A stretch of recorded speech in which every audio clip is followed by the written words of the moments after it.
Qendra për Popullsinë dhe Zhvillimin prezantoi raportin e monitorimit njëvjeçar mbi transparencën dhe llogaridhënien e Bashkisë Shkodër në lidhje me zërat e buxhetit vendor, me fokus të veçantë në menaxhimin e rreziqeve klimatike dhe ndjeshmërinë gjinore. Sipas raportit, situata në Bashkinë Shkodër vlerësohet pozitive, megjithatë në të evidentohet nevoja për përmirësime të mëtejshme, veçanërisht në forcimin e llogaridhënies dhe rritjen e ndikimit të buxhetit në përballimin e sfidave klimatike. Një nga rekomandimet kryesore lidhet me rritjen e pjesëmarrjes së vajzave dhe grave në konsultimet publike, si një element thelbësor për një proces vendimmarrës më gjithëpërfshirës dhe për politika buxhetore që reflektojnë realisht nevojat e komunitetit. Duhet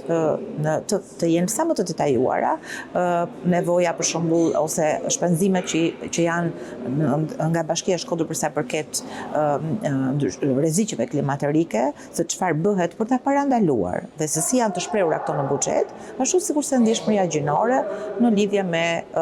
krimin e sa bizneseve për gratë e vajzat apo dhe përfitimit të tyre në nivele të ndryshme. Raporti shërben si një instrument orientues për Bashkinë Shkodër duke ofruar rekomandime konkrete për një planifikim buxhetor më të drejtë, transparent dhe të qëndrueshëm.